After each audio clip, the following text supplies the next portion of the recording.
ॐ शुक्लाम्बरधरं विष्णुं शशिवर्णं चतुर्भुजं प्रसन्नवदनं ध्यायेत् सर्वविघ्नोपशान्तये। या देवी स्तूयते नित्यं विबुधैर्वेदपारगैः सा मे वसतु जिह्वाग्रे ब्रह्मरूपा सरस्वती। निधये सर्वविद्यानां विषजे भवरोगिणां गुरवे सर्वलोकानां दक्षिणामूर्तये नमः। श्रीदक्षिणामूर्तिसुदेशिकेन्द्रं द्वैपायनं सूत्रकृतं मुनीन्द्रं श्रीशङ्करं भाष्यकृतं यतीन्द्रं मद्देशिकं चापि नमामि विद्यै। ॐ सहना भवतु सहनौ भुनक्तु सह वीर्यं करवावहै तेजस्विनावधीतमस्तु मा विद्विषावहैः। ॐ शान्तिः शान्तिः शान्तिः।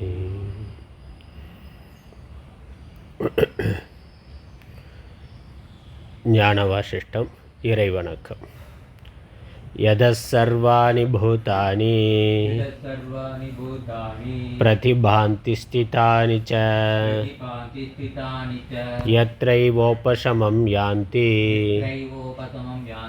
தஸ்மை சத்யாத்மனே நமः. பெண்மை பாதியன் பெற்ற களிற்றினை அண்மை தூர மரவகத் துண்ணுவாம் திண்மை ஞானச் சிறப்புயர் வாசிஷ்டம் உண்மையாக ஒருங்குரை செய்யவே. பொன்னுலகத்தினில் புவியில் அந்தரத்து என்னுடை உட்புறத்திலங்குகின்றது மண்ணு சிற்றோதியே வடிவம் யாவுமாய் துண்ணுவத பொருள் தொழுதிரஞ்சுவாம்.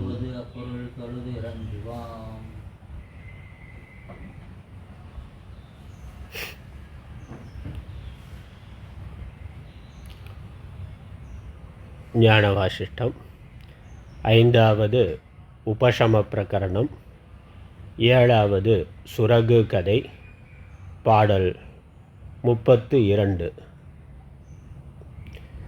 வரகுணங்களாம் அனைத்துமில் துயில்பவன் மனத்தொழில் நிகராகி சுரகு என்பவன் அசைவரு சிகையினால் துளங்குரு சுடரொத்தான் விரவு நல்லருள் அருளின்மை விருப்பொடு வெறுப்பு மச்சரம் தொந்தம் பரவு நன்மதி மூடமென்று இணையவும் பயில்வர நிகழ்வுற்றான்.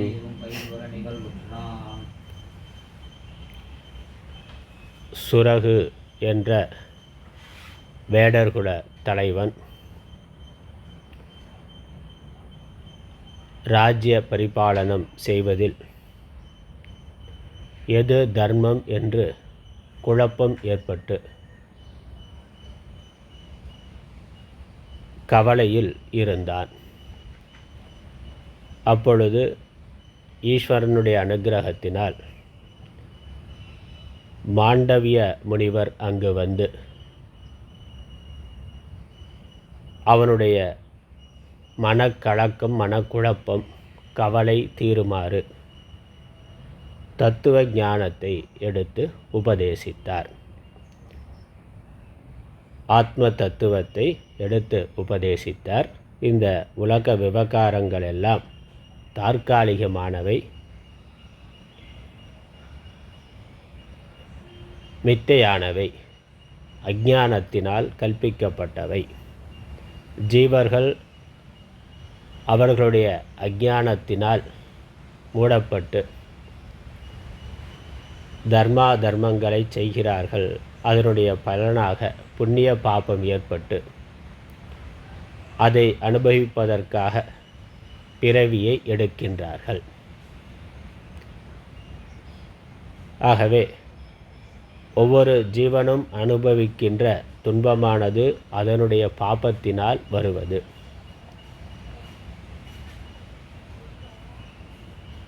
ஆகவே ஜீவர்களுடைய ஒரு தனி மனிதனுடைய துன்பத்திற்கு நாம் காரணம் என்று நினைக்காமல் தர்மத்தை கடைபிடித்தல் மட்டுமே நமது கடமை என்று கருதி செயல்புரிய வேண்டும். அதனால் இப்படி அவர் சொல்லலை, ஆனால் இதெல்லாம் அதற்கு பின்னாடி இருக்குன்னு நம்ம புரிந்து கொள்ளணும். அதனால் இவ்வளவு விரிவாக இந்த வாக்கியங்களில் அவர் சொல்லலை. ஆனால் தர்ம அதர்மத்தில் குழப்பம் வர்ற பொழுது அதற்கு தத்துவ உபதேசம் பண்ணுறதுக்கான காரணம் தத்துவத்தை புரிந்து கொண்டால் தான் தர்மத்தை சரியான முறையில் கடைபிடிக்க முடியும் என்பது தான். ஏன்னா வெறும் தர்மங்கிறது காலத்தையும் இடத்தையும் சார்ந்தது, அது மாறுபடக்கூடியது. இப்போ இங்கே என்ன என்பது மட்டும்தான் தர்மத்தினால் நம்ம பார்க்க முடியும்.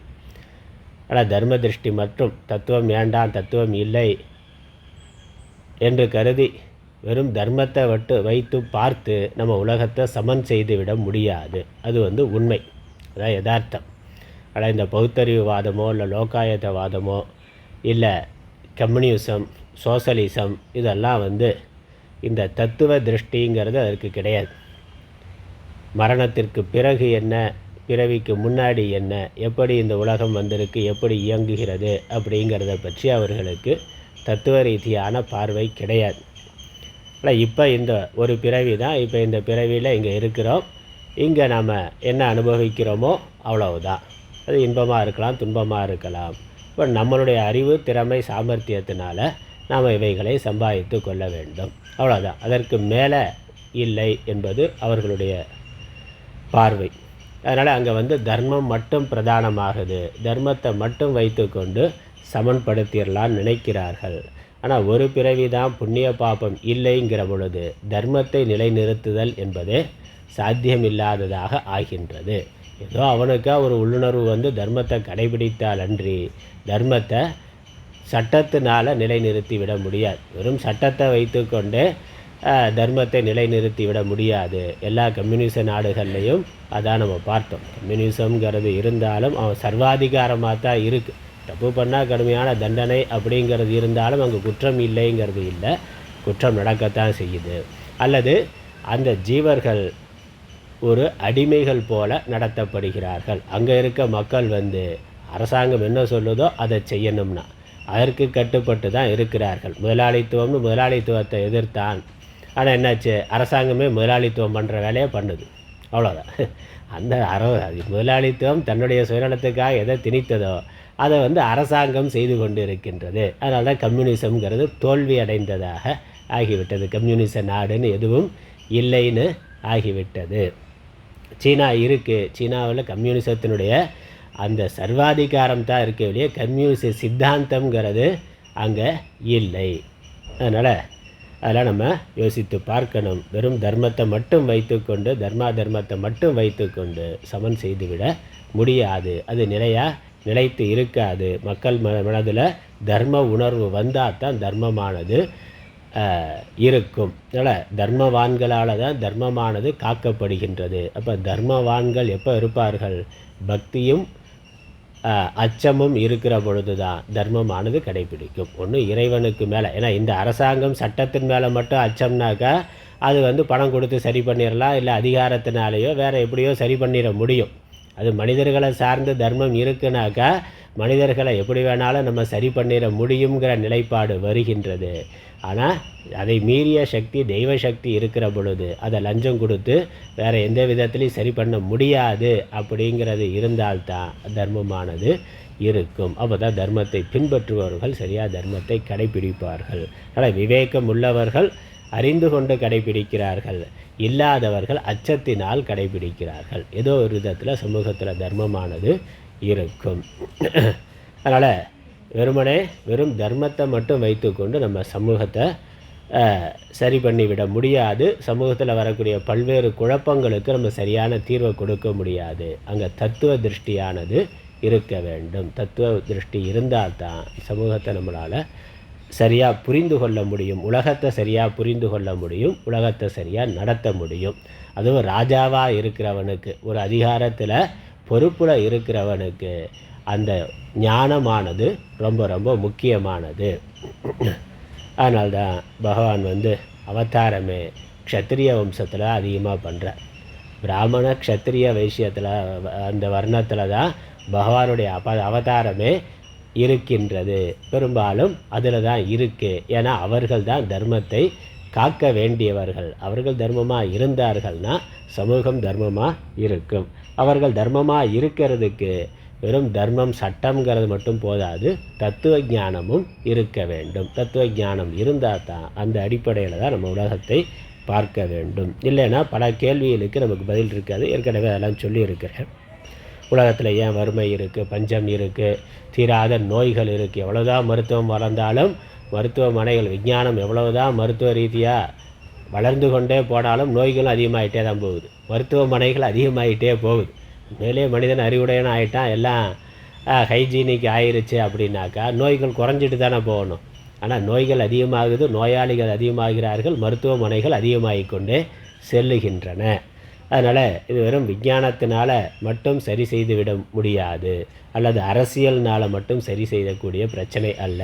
இதுக்கெல்லாம் என்ன காரணம்னா நோய்கள் அதிகமாகிறதுக்கோ அல்லது வறுமை பஞ்சம் முதலானவைகள் அல்லது சமூகத்தில் ஏற்றத்தாழ்வுகள், பொருளாதார ரீதியாக ஏற்றத்தாழ்வுகள் வருவதற்கெல்லாம் பின்னாடி விதிங்கிறது இருக்கின்றது. அதனால் அந்த விதியை நான் ஒத்துக்கொள்ள மாட்டேனாலும் விதி செயல்பட்டு கொண்டு இருக்கிறது. ஏன்னா அது மாற்ற முடியாத உண்மை. உலக இயக்கத்தினுடைய அடிப்படை விஷயங்கள் எப்படி பூமி கிரகங்கள் ஜட பதார்த்தங்கள் இயங்கிறதுக்குள்ளே ஒரு விதி இருக்கோ, அதற்கு பின்னாடி இயற்கை நியதி, அவன் சயின்ஸு இயற்பியல் விதின்னு சொல்லலாம்.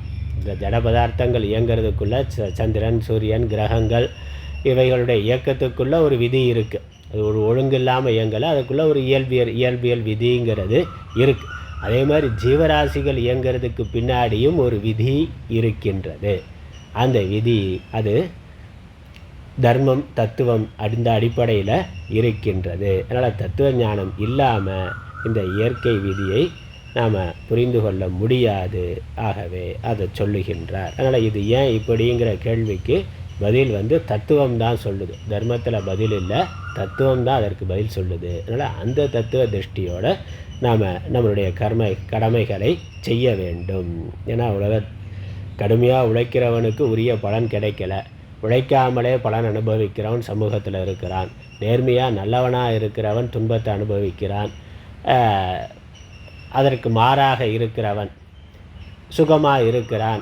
இதெல்லாம் கூட சமூகத்தில் பார்க்குறோம். அதனால் அப்போ இதுக்கெல்லாம் எந்த காரணம் சொல்கிறது? உழைத்தாலே கிடைக்கும்னா உழைப்பவர்கள் எல்லாரும் பெற்றுவிட்டார்கள்னு சொல்வதற்கு இல்லை. உழைக்காமல் எதையும் பெற முடியாது அப்படின்னா பலர் இருக்கிறார்களே, சுகமாக வாழ்ந்து கொண்டு இருக்கிறார்கள்.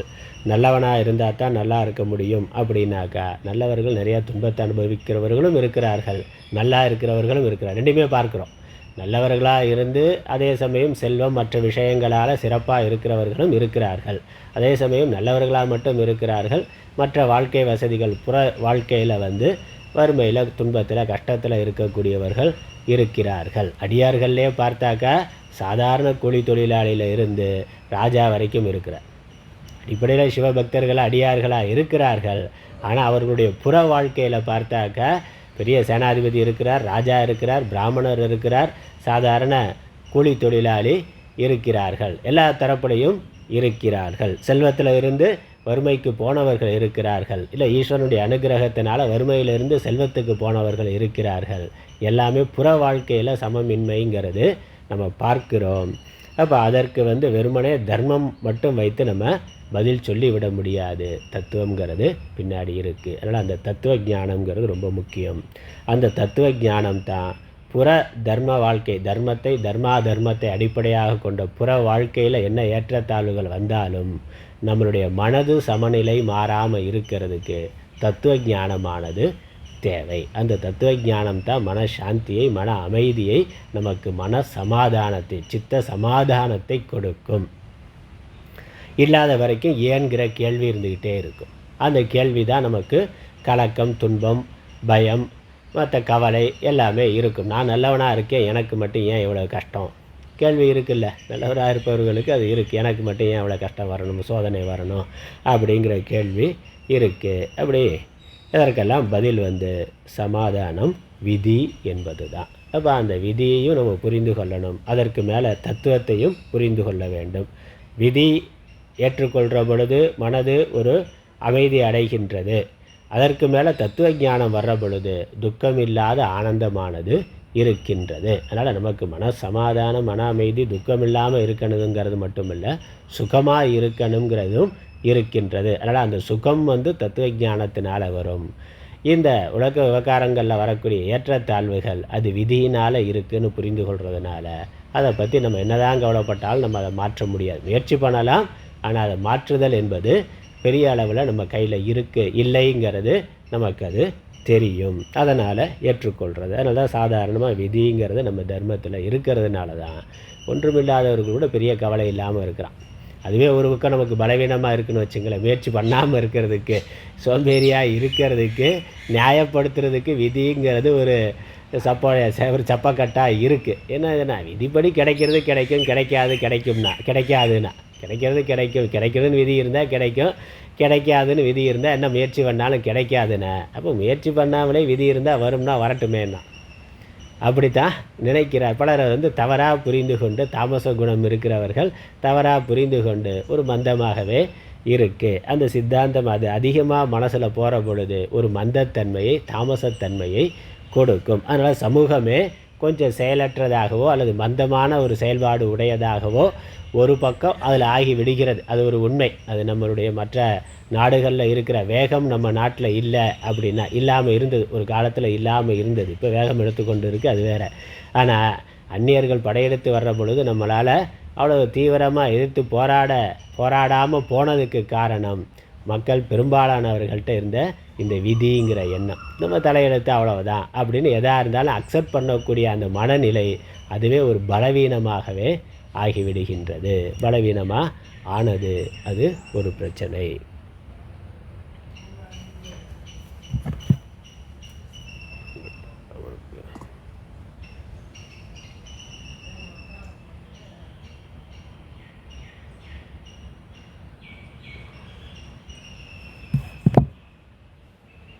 அதனால் இதெல்லாம் நம்ம சரியாக புரிந்து கொள்ள வேண்டும். தனிமனித இயக்கம், சமூக இயக்கம், இந்த விதிங்கிறது மன சமாதானத்துக்கு ஏற்கனவே செய்த வினைப்பயன் வருது அப்படிங்கிறதுக்கு தான் விதி. இப்போ நாம் செய்கிறதுக்கு செய்யாமல் இருக்கிறதுக்கு விதி காரணம் இல்லை. நம்ம விதி சரியில்லைனாக்கா துன்பம் வருது. அப்போ இந்த துன்பம் எனக்கு தொடர்ந்து வராமல் இருக்கணும்னாக்கா இப்போ நான் சரியாக வேலை செய்யணும். அந்த ஒரு கோணத்தை தான் விட்டுட்டாங்க. வர்றது இதெல்லாம் விதிப்படி வருதுனாக்கா அது நேற்று செஞ்சது இன்றைக்கி வருது. இப்போ நாளைக்கு நல்லா இருக்கணும்னா இன்றைக்கி நான் செய்ய வேண்டியதை செய்யணும், அதை சரியாக செய்யணுங்கிறது இருக்கணும்ல. அதை தாமச குணம் இருக்கிற பொழுது அந்த ராஜசம் இல்லாமல் புதுசாக செயல் செய்கிறதுல ஊக்கம் இல்லாமல் தலையெழுத்தேன்னு இருக்கிறது வந்தது. அது ஒரு அஞ்ஞானம், அறியாமை. அதை புரிந்து கொள்ளணும். அதனால் இங்கே மாண்டவிய முனிவர் சுரகுக்கு தத்துவ ஞானத்தை எடுத்து சொல்லி தத்துவ ஞானத்தினால் மன சமாதானம் அடைந்து நீ உன்னுடைய உலக விவகாரங்களை செய்வாயாகன்னு உபதேசம் பண்ணார். அதை புரிந்து கொண்டு இவரும் தனிமையான இடத்துல இருந்து தத்துவ விஷயங்களை சிந்தனை பண்ணி இந்த உலகம் இருமைகளெல்லாம் மனதில் இருந்து நீக்கி, முக்கியமாக இருமைகள் மேலே இருக்கக்கூடிய அபிமானத்தை பற்றை நீக்கி, நான் எனதுங்கிறதையும் நீக்கி மனதை சுரூபத்தில் ஆத்மாவில் லயமாக்கினார். அந்த அத்வைத்த தத்துவத்தில் லயமாக்கினார். அதுக்கப்புறம் அவரோட புரிந்து கொள்ளுதல் எப்படி இருந்தது, என்னவா இருந்தது? நான் ஆத்மா, இந்த உடம்பு மனது புத்தி நான் அல்ல, இதற்கு வேறான, இதற்கு சாட்சியான ஆத்மா நான். அப்புறம் அந்த ஆத்மா பரமாத்மா, அரியன், யமன், இப்படி எல்லா இந்திரன், எல்லா தேவதைகளுக்கும் அதுவே ஆதாரமாக ஆத்மாவாக இருக்கின்றது. அதுக்கப்புறம் அதுவே உலகமாகவும் இருக்கின்றது. அதனால் இங்கே இருக்கிறது ஒரே ஆத்மாதான், அழிவில்லாத ஏற்றத்தாழ்வுகள் இல்லாத பூர்ணமான ஆத்மா ஒன்றுதான் இருக்கின்றது. அதுவே நான் என்று அதில் லயமாக்கி தியானத்தில் இருந்தார். அதனால் அவர் அடைந்த பலன் என்ன?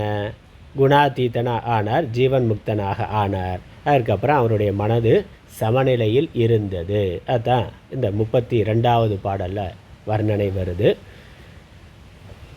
வர குணங்களாம் அனைத்தும் துயில்பவன் மனத்தொழில் நிகராகி, மேலான குணங்கள் அனைத்தையும் கடந்தவனாக, குணாதீதனாக, ஆத்ம தத்துவ ஆத்மா நிர்குணம்னு புரிந்து கொண்டு இந்த குணங்கள் கூட மனதை சார்ந்தவை என்று புரிந்து கொண்டு நான் குணாதீதன் சாட்சி மாத்திரம்னு அதில் மனதை நிறுத்தியவராக, அதனால் தூக்கத்தில் இருப்பவர் போல துயில்பவன் மனத்தொழில் நிகராகி, தூக்கத்தில் இருப்பவனுடைய அந்த செயலற்ற மனது அந்த தன்மையை அடைந்தவராகி, சுரகு என்பவன், அந்த சுரகு என்ற அந்த ராஜாவானவர் அசைவரு சிகையினால் துளங்குரு சுடர் ஒத்தான். சிகையினால் துளங்குரு சுடர், தீபம், தீபம் நல்லா எரிந்து கொண்டிருக்கிற, நல்லா சுடர் விட்டு எரிந்து கொண்டு இருக்கக்கூடிய தீபம், அதனால் தீபச்சுடர்னு சொல்கிறோமே. அதனால் சிகைங்கிறது சிகரம், நல்லா அசையாமல் நேராக இருக்கிற பொழுது அப்படி அந்த குவிந்த தன்மையில் இருக்கே, அதுதான் சிகைன்னு சொல்கிறார். அது அசைவில்லாமல் இருக்கிற பொழுது அதை நம்ம நல்லா பார்க்க முடியும். அதனால் அப்படி அசைவில்லாத நிவாத்த தீபவத்துனா, நிவாத்த இடத்துல, காற்றில்லாத இடத்துல, காற்றினால் பெரிய அளவில் அலைக்கழிக்கப்படாத இடத்துல இருக்கக்கூடிய தீபம் எப்படி அசைவில்லாமல் நேராக நின்று எரிகின்றதோ அதற்கு அதை போல அவனுடைய மனதானது ஆனது. மனது அந்த சாந்த நிலையை அடைந்தது, அந்த பிரகாச நிலையை அடைந்தது. மனது அந்த சஞ்சலமற்ற நிலையை அடைந்தது. அதனால் அசைவருங்கிறதுக்கு அது தீபங்கிறதுக்கு அதாவது உதாரணம். ஒன்று ஞானத்தினால பிரகாசமாக இருக்குது, அப்புறம் சஞ்சலம் இல்லாமல் இருக்குது, காமக்ரோதங்கிற காற்றுகளால் அலைக்கழிக்கப்படாமல் இருக்குது, லௌகிக்க விஷய சிந்தனைங்கிற காற்றுகளால் அலைக்கழிக்கப்படாமல் ஆத்ம ஞானத்தினால் பிரகாசம் உடையதாக அந்த மனதானது இருக்கின்றது. அதனால் ரெண்டுமே அங்கே அந்த ஜோதி எரியணும்னாக்கா அதற்கு பின்னாடி ஒரு எண்ணெய் இருக்கணும். ஆத்ம ஞானங்கிற தீபம், ஆத்ம ஞானங்கிறதா எண்ணெயாக இருக்குது. அதே சமயம் புறத்தில் காற்றுனால் அலைக்கழிக்கப்படாமல் அது இருக்கணும். இங்கே காற்றுங்கிறது ராகத்வேஷம், அகங்காரம், மமக்காரம் இவைகள் இல்லாத தன்மை. அதனால் அப்படி ஒத்த தன்மையை மனது அடைந்தது. அதனால் விறகு குணாதீத லக்ஷணமாக பகவத்கீதையில் பகவான் சொல்கிறது தான் இங்கே.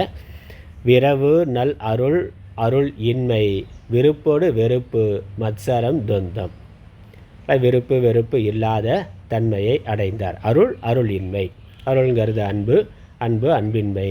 எந்த உலகத்தில் சமமான ஒரு மனநிலை, இது நல்லது கெட்டது இன்பம் துன்பம் அப்படிங்கிறதெல்லாம் இல்லாத ஒரு மனநிலை. பொதுவாக நம்ம பிடித்த விஷயங்கள் மேலே நமக்கு அன்பானது வருது, பிடிக்காததில் வெறுப்பு வருது, அதெல்லாம் இல்லாமல் அருள் அருள் இன்மை ரெண்டையும் கடந்ததாக. ஜனகிருபா நைஷ்டுரியம் உத்ஸ்ருஜ்யதாம் அப்படின்னு சாதன பஞ்சகத்தில் ஆச்சரியர் சொல்கிறார். ஜனனம் ஜனங்கள் மனிதர்களிடத்தில், மற்ற மனிதர்களிடத்தில் கிருபா நைஷ்டுரியம், கிருபான கருணை, இந்த அருள் என்பது தான். நைஷ்டுரியம்னா நிஷ்டூரம், கொடூரத்தன்மை. ரெண்டையும் விட்டு விடுங்கிற இந்த சமூகத்தின் மேலே இருக்கக்கூடிய கருணை வெறுப்பு என்பதை விட்டுவிடு. அதனால் அருள் அருள் இன்மை என்பது. அதே மாதிரி விருப்பு வெறுப்பு, தனிப்பட்ட ஒரு பொருள் எனக்கு வேண்டும் வேண்டாம். அதனால் உயிர்களிடத்தில் காட்டுறது அன்பு, ஜடப்பொருள்களிடத்தில் விருப்பு வெறுப்பு இல்லாமல் எனக்கு இதெல்லாம் சுகத்துக்கா இதெல்லாம் வேணும் அப்படின்னு பல ஜடப்பொருள்களை நம்ம விரும்புகிறோம், போக விஷயங்களை நிறையா விரும்புகிறோம். அப்படி குறிப்பிட்ட எந்த விஷயத்திலும் விருப்பு வெறுப்பு இல்லாமல் இருக்கிறது ஒன்று. அப்புறம் அருள் அருளின்மைங்கிறது மற்ற ஜீவர்களிடத்தில் உயிர்களிடத்தில் விருப்பு வெறுப்பு இல்லாமல் இருத்தல். மத்சரம் பொறாமை, நம்மள்கிட்ட இல்லாதது இன்னொருத்தட்ட இருக்கிறத பார்த்து ஏற்படக்கூடிய உணர்வு பொறாமை உணர்வு, அந்த மத்சரம் இல்லாமை என்பதும். துவந்துவம் இருமைகள் இல்லாமல், இருமைகளுக்கு மனசு சலனப்படாமல். அதனால் இருமைகள் புறத்தில் இருக்கக்கூடிய இருமைகள் இருக்க தான் செய்யுது, குளிர் வெப்பம் மற்ற இரவு பகல் இதனால் வர்றது அப்புறம் உடம்புக்கு வரக்கூடிய நோயின்மை இதெல்லாம் வரத்தான் செய்யும். அந்த இருமை புறத்தில் இருக்கிற இருமையை நம்மளால் மாற்ற முடியாது, அது இயற்கை வியாபகாரியம், ஈஸ்வரன் நடத்துறது. ஆனால் அதில் பற்று கொள்ளாமல் இருத்தல், அதனால் துவந்தங்களால் மனசு சலனமடையாமல் இருக்கின்ற தன்மை. அதுக்கப்புறம் பரவு நன்மதி மூடம், நல்ல அறிவு அறிவின்மை, விவேகம் அவிவேகம் என்பது அதெல்லாம் இல்லாமல், நல்ல புத்தி கெட்ட புத்தி அப்படிங்கிறதெல்லாம் இல்லாமல் சமமான தன்மை. அப்போ என்னது, தனக்குன்னு குறிப்பிட்டு எதுவும் கிடையாது, சொந்த விருப்பு வெறுப்பின் அடிப்படையில் எதுவும் கிடையாது. ஆனால் தர்மம்னு விவகாரம் பண்ணுற பொழுது தர்மம் தர்மசாஸ்திரம் என்ன சொல்லுதோ அதை அப்படியே கடைபிடிக்கிறது அப்படிங்கிறது. நம்மளுடைய விருப்பு வெறுப்புக்கு இடம் கொடுக்காமல் வேலை செஞ்சால் தர்மத்தை கடைபிடிக்கிறது.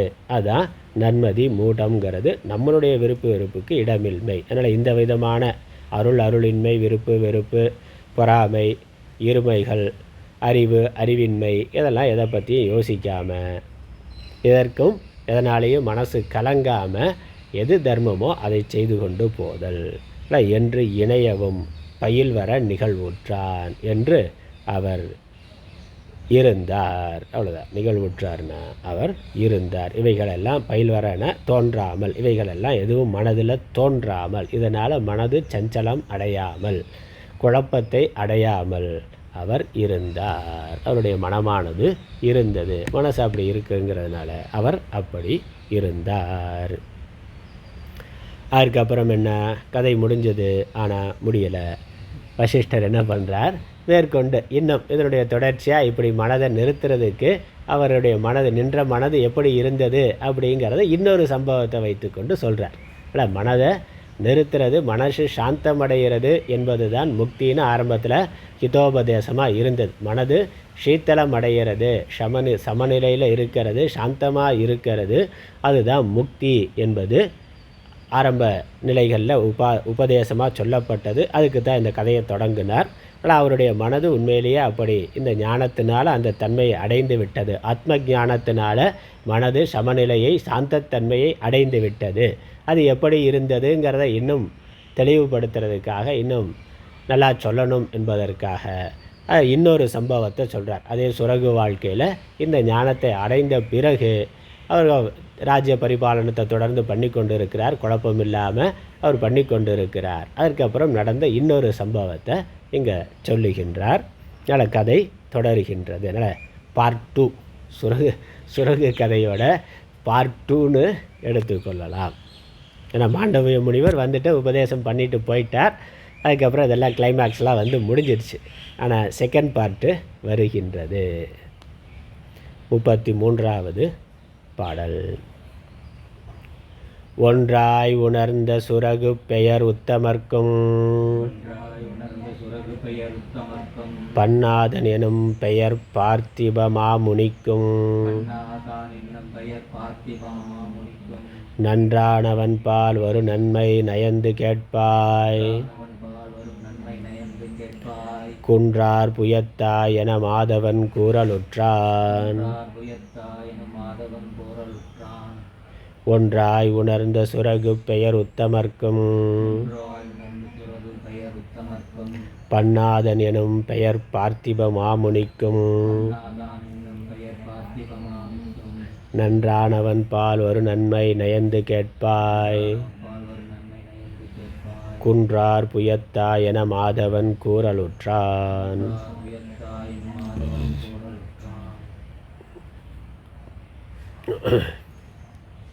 ஒன்றாய் உணர்ந்த சுரகு பெயர் உத்தமர்க்கும்.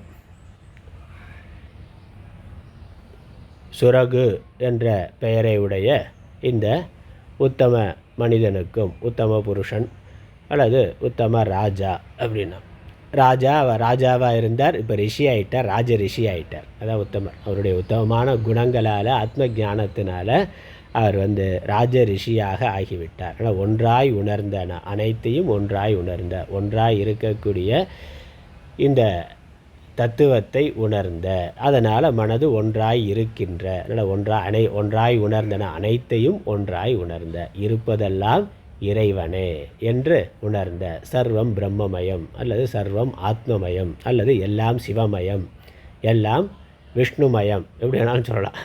பேரை வேறு சொல்லலாம். மொத்தத்தில் ஒன்றுன்னு இருக்கணும், அவ்வளவுதான். அதனால் ஒன்றாய் உணர்ந்த, அனைத்தும் இருப்பது ஒன்றுதான் என்று உணர்ந்த, எல்லாவற்றுக்கும் ஆதாரமாக ஒரே பரம்பொருளே இருக்கின்றது. அது அதனுடைய மாயையினால் பல்வேறு நாம ரூபங்களை எடுத்துக்கொண்டு பலவாக லீலை செய்து கொண்டிருக்கின்றது என்று தன்னையும் உலகத்தையும் அதனுடைய தத்துவத்தை உணர்ந்து இருக்கின்ற, உணர்ந்த சுரகு பெயர் உத்தமர்க்கும், அந்த சுரகு என்ற ராஜாவுக்கும், உத்தமமான ராஜாவுக்கும் பன்னாதன் எனும் பெயர் பார்த்திவ மாமுனிக்கும். பன்னாதன் அப்படின்னு இன்னொருத்தர் அடுத்து வரப்போகிறார். அவரும் பார்த்திப மாமுனி. பார்த்திப மாமுனினா ராஜரிஷின்னு அர்த்தம். அவனும் ராஜாவாக இருந்து பிறகு ரிஷியானவன். பார்த்திபன்னாலே ராஜான்னு அர்த்தம். பிருத்துனா பூமி, பிருத்திவிக்கு ராஜா பார்த்திபன். பார்த்திப மாமுனி முதல்ல ராஜாவாக இருந்தான், அப்புறம் முனிவனாக ஆகிவிட்டான். இவனை மாதிரி அந்த கதையை என்னன்னு பின்னாடி வரப்போகுது, அடுத்து சொல்கிறார். சுருக்கமாக சொல்கிறார், அந்த பார்த்திபனுடைய கதையை சொல்கிறார். அவன் பேர் பன்னாதன்கிற பேர். அந்த பன்னாதன் பேரும் பின்னாடி வந்த பேர் தான், அவர் ரிஷியான பிறகு வந்த பேர். பன்னாதன் எனும் பெயர் பார்த்திப மாமுனிக்கும் நன்றானவன் பால் வரும் நன்மை நயந்து கேட்பாய். அவர்களுக்குள்ளே நடந்த உரையாடல், ரெண்டு பேரும் சந்தித்து கொள்ளுகிறார்கள், பேசுகிறார்கள். ரெண்டு பேருமே பூர்வம் இந்த ரிஷியாருக்கு முன்னாடி நண்பர்களாக இருந்தவர்கள். அப்புறம் காலத்தினால புண்ணியத்தினால அவர்கள் ரெண்டு பேருமே ரிஷியாக ஆகிவிட்டார்கள். ரிஷியான பிறகு இருவரும் சந்திக்கிறார்கள். அப்படி சந்திக்கிற பொழுது அவர்கள் என்ன உரையாடி கொண்டார்கள்?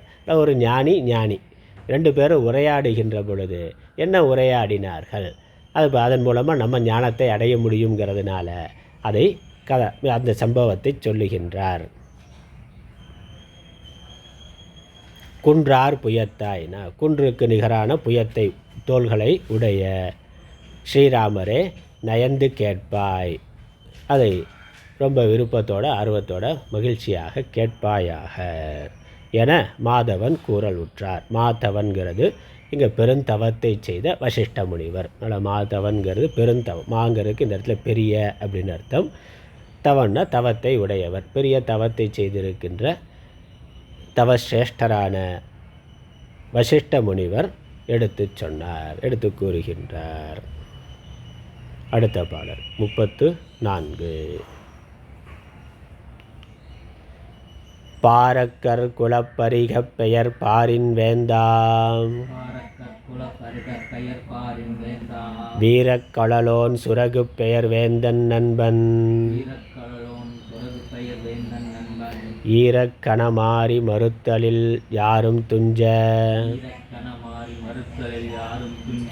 கோரக்கணல் மண்டுதல் கண்டு குலைந்து நொந்தான். பாரக்கர் குலப்பரிகப் பெயர் பாரின் வேந்தாம் வீரக்கழலோன் சுரகு பெயர் வேந்தன் நண்பன் ஈரக்கணமாரி மறுத்தலின் யாரும் துஞ்ச கோரக்கணல் மண்டுதல் கண்டு குலைந்து நொந்தான். கதையை சொல்கிறார். அந்த பன்னாகன் அப்படிங்கிற அந்த பார்த்திபன் யார் என்று சொல்லுகிறார். பார்த்திப மாமுனி யார் என்ன அப்படிங்கிற கதையை சொல்லுகின்றார். பாரக்கர் குல பரிக பெயர் பாரின் வேந்தாம், இந்த பூமியில் ஒரு ராஜாவாக இருந்தவர். பேர் எந்த வம்சத்துக்கு? பாரக்கர் குலத்தில். பாரக்கர் குலங்கு பாரசீக தேசத்தில் ராஜாவாக இருந்தவர். பாரக்கருங்கிறது பாரசீகம் அப்படின்னு சொல்கிறது. பாரசீகம்ங்கிறது இப்போ ஈரான் பகுதி தான். அதற்கு முன்னாடி பாரசீகம்னு இருந்தது, பெர்சியன்னு இருந்தது. பெர்சியன் பாரடைஸ்னு அது ஒரு பேரரசாக இருந்தது. அதுக்கப்புறம் இஸ்லாமியர்களுடைய ஆளுகைக்கு வந்த பிறகு தான் அது ஈரான் ஆச்சு. இப்போ அதற்கு முன்னாடி இருந்த ராஜ்யம் பாரசீகம்னு பேர். அதற்கு முன்னாடி அதற்கு பாரசீகம்னு பேர். அந்த பாரசீகம் அங்கே ராஜாவாக இருந்தவன். அந்த பாரசீகத்தில் இருந்து வந்தவர்கள் அங்கே ஜொராஸ்ட்ரர் அப்படின்னு ஒருத்தர் இருந்திருக்கிறார். அங்கே இருந்த மதம் ஜொராஸ்ட்ர மதம். ஆமாம், ஜொராஸ்ட்ரர்னு. அந்த பாரசீகத்தில் இருந்து அப்புறம் இஸ்லாமியர்களுடைய தாக்கம், அவர்களுடைய ஆளுமை வர்ற பொழுது அங்கே பாரம்பரியமாக இருந்தவர்கள் ஒன்று மதம் மாறினார்கள் அல்லது மதம் மாற விருப்பம் இல்லாதவர்கள் இடம்பெயர்ந்து போனார்கள். அப்படி போனவர்கள் தான் பார்சிகள். அந்த பார்சிகள்னு நம்ம இந்தியாவிலையும் பலர் இருக்கிறார்கள்ல. பார்சிகள்ங்கிறது அந்த பாரசீகத்திலிருந்து வந்தவர்கள் தான் பாரிசிகள். பெர்சியன் அப்படிங்கிற அந்த பிரதேசம் இப்போ ஈரான் பிரதேசம். அதற்கு முன்னாடி அங்கே இருந்த அந்த பார்சி மதம்னே சொல்கிறோம். அந்த பார்சி மதத்தை சேர்ந்தவர்கள் அங்கேருந்து வந்தவர்கள் இடம்பெயர்ந்து போயிட்டாங்க. இஸ்லாமியருடைய தாக்கத்தினால மதம் மாறினவர்கள் உண்டு, இல்லை இடம்பெயர்ந்து வேறு நாடுகளுக்கு அவர்கள் மைக்ரேட் ஆகி போயிட்டாங்க. அப்படி இன்னும் அந்த இனம் இருக்குது, ஆனால் அந்த ராஜ்யம் போய்விட்டது. அதனால் இப்போ அது இஸ்லாமிய தேசமாக இருக்குது. நமக்கு தெரியும் ஈரான், அதோட பழைய தான் பாரசீகம். அந்த பாரசீகத்தில் இருந்த ஒரு ராஜா பரிகண் அப்படின்னு பேர். அவர் பேர் பரிகண்ணு பேர். பரிகண்கிறது ஒரு ஆயுதம். அந்த ஆயுதத்தை சாமர்த்தியமாக பயன்படுத்தினவன், அதனால் அவருக்கு பரிகண்ணு பேர். அதனால் அதுக்கு விளக்கம் தான் வருது.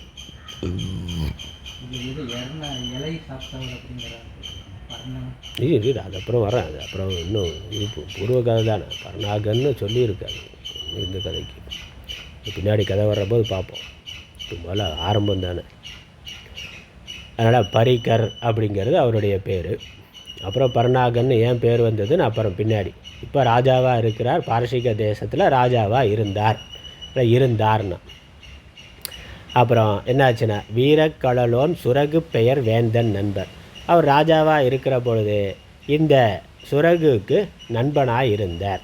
அப்போ அந்த தேசங்களுக்குள்ளே வியாபாரிகள் போக வர கொடுக்கல் வாங்கல்லாம் இருந்தது. ஏன்னா நிலப்பரப்பில் அப்போ கொடுக்கல் வாங்கல் இருந்தது, வியாபாரம்லாம் நடந்தது. பாரசீகர்கள் அந்த காலத்திலேயே, ராமாயண மகாபாரத காலத்திலேயே நிறையா இங்கே போயிருக்கிறார்கள். இங்கேருந்து நம்ம வியாபாரிகள் அங்கே போய் வியாபாரம் பண்ணியிருக்கிறார்கள், அங்கே இருந்து இங்கே வியாபாரத்துக்கு வந்திருக்கிறார்கள்.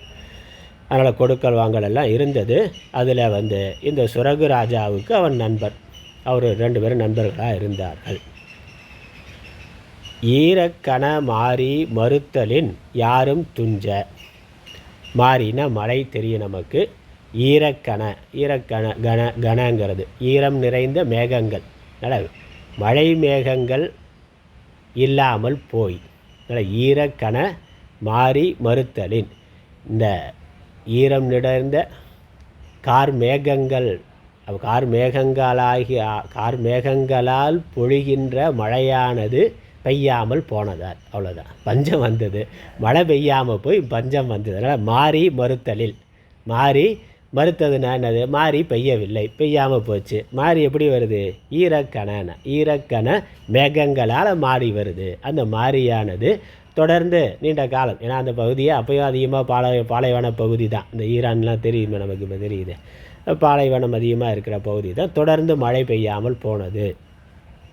யாரும் துஞ்சனா, எல்லாரும் அந்த தேசத்தில் அவனுடைய குடிமக்கள் எல்லாம் இந்த மழை இல்லாமல் போனதுனால பெரிய பஞ்சம் வறட்சி அனைவரும் இறந்து போகிறார்கள். அதனால் துஞ்சல்னா மரணம் அடைதல் அப்படின்னு அர்த்தம். மறந்து எல்லாரும் அனைவரும் அந்த தேசத்தில் இருந்தவர்கள், அவருடைய நாடே பஞ்சத்தினால பெரும் வறட்சி அடைந்து மனிதர்களெல்லாம் இறந்து போகிறார்கள், பொதுமக்கள் எல்லாம் இறந்து போகிறார்கள். கோரக்கனல் மண்டுதல் கண்டு, கோரமான வெப்பமானது அங்கு வியாபித்து இருக்க கண்டு, அதுவே தொடர்ந்து இருக்க கண்டு. அதனால் மழை இல்லாமல் போச்சு, பெரும் வெயில் இருக்குது, பெரும் வெப்பம் இருக்குது. அதனால் உயிர்கள், ஜீவராசிகள், மக்கள் எல்லாம் மடிந்து போனார்கள். அதனால் இவன் வருத்தத்தை அடைந்து என்னென்ன குலைந்து நொந்தான். அதனால் மனக்கலக்கத்தை அடைந்து துன்பத்தை அடைந்தான். அதுக்கப்புறம் என்ன பண்ணுறது, நாடு இல்லை, மக்கள் இல்லாமல் ராஜ்யம் மட்டும் இருந்து என்ன பண்ண முடியும், என்ன ராஜ்யம் பண்ண முடியும்? மக்கள் இல்லை, நாடே இல்லை, வறட்சியில் எல்லாமே போனதுனாக்கா அவனும் அங்கே இல்லாமல் அவன் கிளம்பி வனத்துக்கு சென்று விடுகிறான். அதான் அடுத்த பாடல் 35. இன்னாதன நாடு விட்டு ஏகி வனத்தில் எய்தி,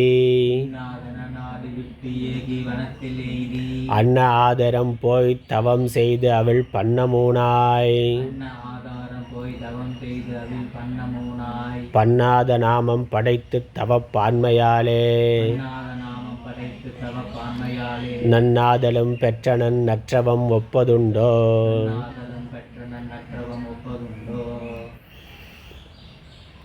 இன்னாதன நாடு விட்டு, எல்லாம் துன்பங்கள் மிகுந்திருக்கக்கூடிய அந்த தேசம் எல்லாம் இறந்து போயிட்டாங்க. இருக்கிறவர்கள் உணவுக்கு இல்லாமல் துன்பப்பட்டு கொண்டு இருக்கிறார்னா, அதுக்கு மேலே அவனால் ராஜ்யம் பண்ண முடியலை. அவன் ஏன்னா அவனும் நேர்மையாக நல்ல முறையில் ராஜ்யம் பண்ணவன், அவனுக்கு இந்த துன்பத்தை தாங்கி கொள்ள முடியவில்லை. அதனால் அங்கேருந்து அவன் விலகி அந்த நாடை விட்டு, துன்பம் மிகுந்த அந்த நாட்டை விட்டு, அதனால் இன்னாதனங்கிறது இன்னாதன மிகுந்த அந்த நாட்டை விட்டு, வனத்தில் ஏகி, நாடு விட்டு ஏகினா நாட்டை விட்டு சென்று, வனத்தில் எய்தி, வனத்தை அடைந்து, பக்கத்தில் இருக்க பெருங்காடுகள் அந்த தேசத்தை விட்டு ஒரு காடுகள் தனியாக போயிட்டான், நாட்டை விட்டு காட்டுக்குள்ளே போயிட்டான். எதுவும் அதுக்கு மேலே ராஜ்யம், வேறு எந்த செல்வம், சொத்து, மனைவி, மக்கள் எதுவுமே இல்லை. அனைத்தையும் விட்டு விட்டு வனத்தில் முனிவனாக பக்கத்து தேசங்களுக்கு சென்று விட்டான். அவ்வளோதான். அதனால் பக்கத்தில் இருக்க வனத்துக்கு, பக்கத்து தேசத்தோடைய வனங்களுக்கு சென்று விட்டான். அப்படி போய் அங்கே ஒரு தவம் செய்பவனாக ஆகிவிடுகிறான். அதனால் வைராக்கியம் வருது வாழ்க்கையில். எல்லாம் போனது, நாடு போனது, எல்லாம் போனது. அப்போ இதெல்லாம் அனித்தியமானதுங்கிறது அவனுக்கு புரிகின்றது. அதனால் தன்னுடைய அதிகாரம் எல்லாம், வாழ்க்கை வசதிகள் எல்லாம் போகுது, அனித்தியங்கிறது புரிகின்றது. அதனால் அவன் வைராக்கியத்தை, விவேக வைராக்கியத்தை அடைந்து ஒரு முனிவனாக தவம் செய்ய தொடங்குகின்றான். அதனால் அன்ன ஆதரம் போயினா, சாப்பாடு முதலானவைகள்லாம் விட்டுட்டு ஒரு முனிவனை போல தவம் செய்ய தொடங்குகிறான். தவம் செய்து அவிழ் பன்னம் ஊனாய், ஊனாய்னா உணவாய். சாப்பாடு என்னென்னா காடுகளில் கிடைக்கக்கூடிய பழங்கள் கூட எடுத்துக்கொள்ளலை. அந்த பழங்களை கூட எடுத்துக்கொள்ளாமல், பன்னம்னா பர்ணம், அவிழ் பர்ணம்னாக்கா மரத்தில் இருந்து தானாக காய்ந்து உதிர்ந்து விழுகின்ற இலைகள். அது அவிழ் பர்ணம். பர்ணம்ங்கிறத பன்னம்னு இருக்குது. பர்ணசாலைன்னு சொல்கிறோமே, பர்ணம்னா இலை. அவிழ்னாக்கா தானாக உதிர்ந்து விழுகின்ற இலைகள். அந்த இலைகளையே உணவாக எடுத்துக்கொண்டு அதனாலேயே பன்னாத நாமம் படைத்து, அதனால் பன்னத்தை சாப்பிட்டதுனால பன்னாதன்னு பேர் அவனுக்கு. இல்லை, பர்ணாதன் அப்படிங்கிறதான். இலைகளை மட்டும் சாப்பிட்டு வாழ்ந்த ஒரு காடுகளில் பலவிதமான விரதங்களை எடுத்து தவம் செய்யக்கூடியவர்கள் இருக்கிறார்கள். தவங்கிறது ஒன்றாக இருந்தாலும் அவங்க எந்த மாதிரியான விரதத்தை எடுத்துக்கொண்டு தவம் செய்கிறார்கள்ங்கிறதுல வேறுபாடு உண்டு. பழங்கள் மட்டும் சாப்பிட்றது, ஒரு நாளைக்கு 2 வேளை சாப்பிட்றது, இல்லை ஒரு வேளை சாப்பிட்றது, இல்லை வாரத்துக்கு ஒருக்க சாப்பிட்றது, இல்லை இலைகளை மட்டும் சாப்பிட்றது, அப்படியெல்லாம் இருக்குது. தண்ணீர் மட்டும் குடிச்சிட்டு இருக்கிறது.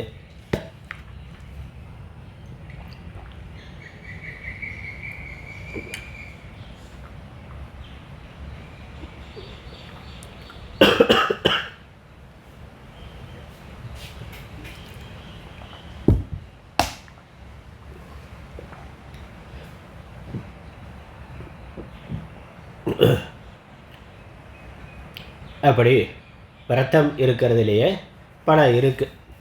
முழுக்க சாப்பிடாமல் இருக்கிறது, இல்லை பழங்கள் மட்டும் சாப்பிட்டுட்டு இருக்கிறது, பழங்களும் சாப்பிடாம தண்ணி மட்டும் குடிச்சிட்டு இருக்கிறது, தண்ணியும் குடிக்காமல் இருக்கிறதுன்னு. இட்லி தோசை சாப்பிடாமல் மற்ற ஐட்டம் மட்டும் சாப்பிட்றேன், கஞ்சி போட்டு குடிக்க, அப்படி விரதம் இருக்காது ஒன்றும் இல்லை. அதனால் சாப்பிட்டேன். இப்போ இட்லி தோசை சாப்பிட மாட்டோம்னா அது இல்லை, சாதம் சாப்பிட மாட்டோம், இட்லி சாப்பிட்லாம்னு அது ஒரு விரதம், இட்லி விரதம். அப்புறம் அதுவும் இல்லாமல் கஞ்சி மட்டும் குடிச்சிட்டு கஞ்சி விரதம்னா அப்படின்னு. அதுவும் இல்லாமல் வெறும் பயிறு மட்டும் சாப்பிட்டுட்டு இருக்கிறது இருக்குது. இதெல்லாம் சாதுர்மாசிய காலத்தில் அதெல்லாம் சொல்லியிருக்கு. ஒவ்வொரு 15 நாட்கு ஒரு பட்சத்துக்கு இதெல்லாம் இதெல்லாம் இல்லாமல் இருக்கிறது. பால், தயிர் அந்த மாதிரி இல்லாமல் இருக்கிறது, இல்லை ரெட்டையாக இருக்கக்கூடிய பருப்புகள் இல்லாமல் சாப்பிட்றது, அப்படி நிறையா நியமங்கள் சொல்லியிருக்கு. சில காய்கறிகளை தவிர்த்து சாப்பிட்றது, அதெல்லாம் சொல்லியிருக்கு. அது மாதிரி வருடம் முழுக்கவே ஒரு சங்கல்பம் செய்து கொண்டு விரதம் எடுத்துகிட்டு இருக்கிறது. அப்படி இவர் என்ன சங்கல்பம்னா, உதிர்ந்த இலைகளை மட்டும் உணவாக எடுத்துக்கொள்வது. அதான் அவிழ் பன்னம் ஊனாய்னா, அவிழ்ந்த பர்ணம் ஊனாய். அப்படி அவர் விரதம் எடுத்துறதுனால அவருக்கு பேரே பன்னாத சாமின்னு ஆயிடுச்சு. பன்னாதன்னா பர்ணாத முனிவர் அப்படி ஆயிட்டார். மற்ற முனிவர்கள்லாம் அவர் அப்படி கூப்பிட்றாங்க. அந்த வனத்தில் இருந்த மற்றவர்கள் அவர் அப்படி இருக்கிறதுனால பன்னாத நாமம் படைத்து தவப்பான்மையாலே நன்னாதலும் பெற்றான். நன்னாதல்னு நல்ல நன்மையை பெற்றார், நன்மையை அடைந்தார்.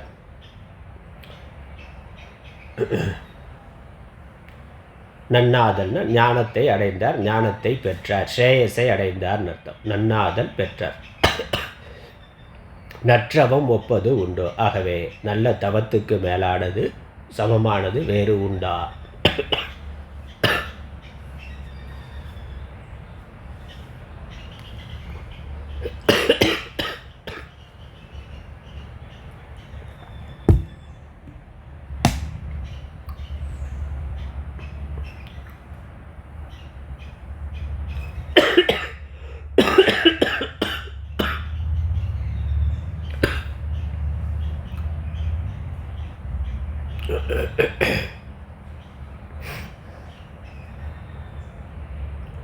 அப்படி தவம் ராஜாவாக இருந்தவர் ராஜ்யத்தில் விட்டுட்டு காட்டில் தவம் இருந்து முனிவராக ஆகிவிட்டார். அதுவும் ஞானியாக ஆகிவிட்டார். அடுத்த பாடல். ஒரு மூவுலகு என்னும் மடத்தோருமித்திருந்தான், பொருள் மேவுகின்ற சுரகு பெயர் பூபன் தன்பால்,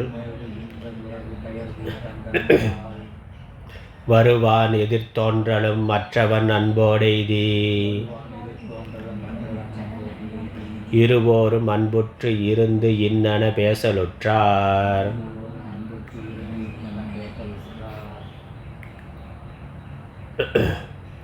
ஒரு மூவுலகு என்னும் மடத்தோருமித்து இருந்தான், பொருள் மேவுகின்ற சுரகு பெயர் பூபன் தன்பால், வருவான் எதிர்த்தோன்றலும் மற்றவன் அன்போடு எய்தி, இருவோரும் அன்புற்று இருந்தது இன்னன பேசலுற்றார். ஒரு மூவுலகு என்னும் மடத்து ஒருமித்து இருந்தார். மடம்னா இருக்கிற இடம். இவனுக்கு இருக்கிற இடம் என்னன்னா தனியாக மடம் வச்சுட்டுனா இல்லை, மூவுலகும் மடம்னா சுதேசோ புவனத்திரயம் சரி சொல்கிறாரு. 3 உலகங்கள் அப்படின்னா ஒரு இடத்துல இல்லாமல் அப்படியே போய்கொண்டு இருக்குது. பூமியே நம்ம இடம்னா, அதனால் இப்போ விசா அதெல்லாம் இல்லாமல், பாஸ்போர்ட் விசாவெல்லாம் இல்லாமல் எல்லா இடங்களிலும் அவர் சஞ்சரித்து கொண்டு இருந்தார். எல்லா இடமும் நம்ம இடம்தானா, எல்லா இடமும் ஈஸ்வரனுடைய இடம். அவருக்குன்னு ஒரு இடம் வைத்து கொள்ளாமல் அப்படியே போய்கொண்டு இருந்தார். ஒரு மூவுலகு என்னும் மடத்து ஒருமித்து இருந்தான். பொருள் மேவுகின்ற சுரகு பெயர் பூபன் தன்பால், நல்ல சகல செல்வங்களும் மிகுந்திருக்கக்கூடிய சுரகு என்ற பெயர் பெற்ற பூபன் தன்பால், பூபதி அதான் பூபன், பூபன்கிறது பூபதி ராஜா மகாராஜா. வருவான், அவனை நோக்கி போகிறார். இப்படியே ஊராக அவர் போகிறவர், யாத்திரையே சன்னியாசி ஒரு இடத்துல எல்லாம் போகிறவர் தானே. அப்படியே தேசமாக தீர்த்தாடனும் க்ஷேத்திராடனும் போயிட்டு இந்த தேசத்துக்கு, சுரகோட தேசத்துக்கு வருகின்றார். சுரகு ஏற்கனவே பழைய நண்பர் தான், அதனால் நண்பனை போய் பார்க்கலாம்னு அவருடைய அரண்மனைக்கு போகின்றார். அவரும் மகிழ்ச்சி அடைந்து ரொம்ப சந்தோஷமாக வரவேற்கின்றார். அதான் தன்பால் வருவான் எதிர்த்தோன்றலும் மற்ற அவன் அன்போடு எய்தி, தன்னை தேடி வந்திருக்கக்கூடிய இந்த ராஜா, பழைய நண்பன் ராஜா, அவனை ரொம்ப அன்போடு மகிழ்ச்சியோடு எதிர்நோக்கி வரவேற்று, இருவோரும் அன்புற்று ஒருத்தருக்கு ஒருத்தர் பரஸ்பரம் குசலம் விசாரித்து பேசிக்கொண்டனர். என்ன பேசிக்கொண்டனர்? அது வருது, அன்புற்று இன்னென பேசலுற்றார். இவ்வாறு உரையாடி கொண்டார்கள். ஏன்னா இவரும் ஞானியா, 2 பேருமே ஞானிகளாக இருக்கிறார்கள்.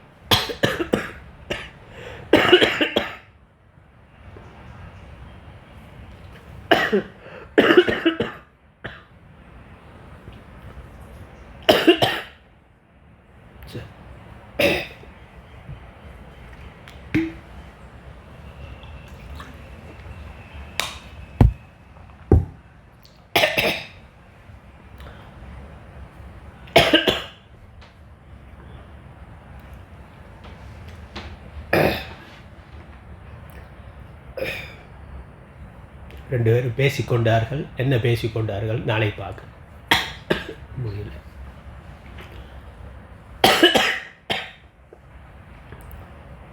ஓம் ஈஸ்வரோ குருராத்மே